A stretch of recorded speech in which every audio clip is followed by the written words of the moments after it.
السلام علیکم دوستو، حجاز کا قافلہ سیریز کی نویں قسط میں خوش آمدید۔ جبان نے الیس کی جنگ میں شکست کھانے کے بعد میدان جنگ سے کچھ میل پیچھے ہٹ کر دریائے فرات کے کنارے پڑاؤ ڈال دیا۔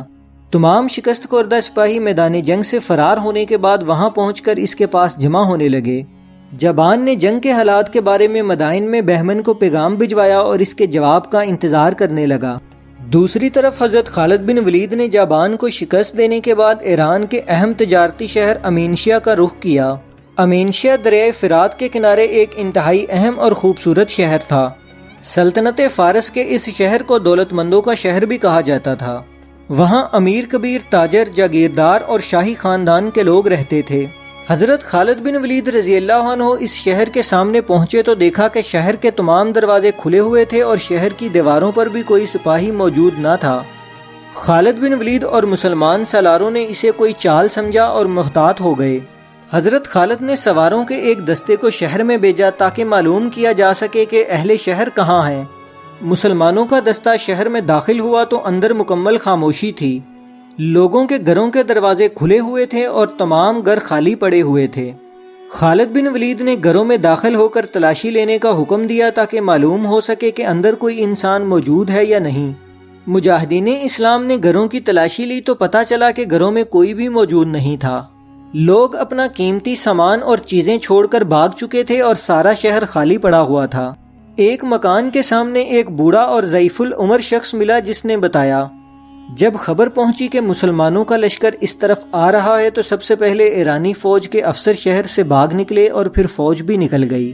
فوج جو کہ اس شہر کے لوگوں کی آخری امید تھی، اس کے نکلنے پر یہاں کے لوگ بھی شہر سے نکلنے لگے اور تھوڑی ہی دیر میں سارا شہر خالی ہو گیا۔ حضرت خالد بن ولید رضی اللہ عنہ نے حکم دیا کہ تمام گھروں سے قیمتی اشیاء لا کر ایک جگہ اکٹھی کر دی جائیں۔ دیکھتے ہی دیکھتے ریشمی کپڑوں اور دیگر قیمتی اشیاء کا بہت بڑا ذخیرہ جمع ہو چکا تھا۔ مجاہدین اسلام اتنا زیادہ اور قیمتی سامان دیکھ کر حیران رہ گئے کہ انسان کی عیش و عشرت کے لیے اتنا قیمتی سامان بھی ہوتا ہے۔ حضرت خالد بن ولید رضی اللہ عنہ نے اس سارے سامان کو آگ لگانے کا حکم دے دیا۔ حضرت خالد بن ولید رضی اللہ عنہ نے فرمایا، یہ عیش و عشرت کا وہ سامان ہے جس نے فارسیوں کو اتنا بزدل بنا دیا کہ وہ ہمارے آنے کی خبر سنتے ہی شہر چھوڑ کر فرار ہو گئے۔ ان کے محل اور سامان عشرت دیکھ لو، اللہ جسے تباہ کرنا چاہتا ہے اسے عیش و عشرت میں ڈال دیتا ہے۔ مجاہدین اسلام نے سونے چاندی اور جواہرات کے علاوہ باقی سارے سامان کو آگ لگا دی اور مال غنیمت کا 5واں حصہ دربار خلافت میں بھجوا کر باقی لشکر اسلام میں تقسیم کر دیا۔ امینشیا پر قبضہ کرنے کے بعد حضرت خالد بن ولید نے کچھ کشتیاں حاصل کیں اور دریائے فرات کے ذریعے ہیرا کے شہر کا رخ کیا۔ ہیرا عراق کے عیسائی عرب قبائل کا مرکز تھا اور اس کے ایرانی گورنر کا نام ازادبہ تھا۔ حضرت خالد بن ولید نے ابھی چند میل فاصلہ ہی طے کیا تھا کہ ہیرا کے گورنر نے دریائے فرات پر بنائے گئے بند سے پانی کو روک کر نہروں کی طرف موڑ دیا، جس سے فرات کا پانی کم ہونے لگا اور مسلمانوں کی کشتیاں اترتے ہوئے دریا کے دلدل میں پھنسنا شروع ہو گئیں۔ حضرت خالد بن ولید چند جانبازوں کے ساتھ کشتیوں سے اترے اور دریا پر بنے ہوئے بند کی طرف بڑھے۔ اس دلدل کے اندر چلتے ہوئے حضرت خالد بن ولید بند پر پہنچے اور دریا کے پانی کو روکنے والے ایرانی دستے پر حملہ کر دیا۔ ایرانی دستے کی کمان ہیرا کے حاکم کا بیٹا کر رہا تھا۔ حاکم ہیرا کا بیٹا مارا گیا جبکہ حضرت خالد بن ولید نے دریا کا پانی کھول دیا، جس سے کشتیاں دوبارہ دریا میں تیرنے لگیں۔ حضرت خالد بن ولید دوبارہ اپنے لشکر سے آ ملے اور کشتیوں پر سفر کرتے ہوئے خورنک کے قریب پہنچ گئے۔ مسلمانوں نے وہاں کشتیوں سے اتر کر پہلے خورنک اور پھر نجف کے مقام پر قبضہ کر لیا۔ نجف فتح کرنے کے بعد حضرت خالد بن ولید نے اسلامی لشکر کے ساتھ آگے بڑھ کر ہیرا شہر کے سامنے پڑاؤ ڈال دیا۔ ہیرا سلطنت فارس کا اہم تجارتی اور فوجی مرکز تھا۔ ہیرا کے حاکم کو جب پہلے کسرا اردشیر اور پھر خالد بن ولید رضی اللہ عنہ کے ہاتھوں اپنے بیٹے کی موت کی خبر ملی تو وہ بہت دل برداشتہ ہوا اور ہیرا سے راہ فرار اختیار کی۔ حاکم شہر کے فرار ہونے کے باوجود اہل ہیرا نے شہر کے دروازے بند کر لیے اور مقابلے کی تیاری کرنے لگے، مگر مسلمانوں کی ہیبت کا یہ عالم تھا کہ تھوڑی ہی دیر کے مقابلے کے بعد ان کی مزاحمت جواب دے گئی۔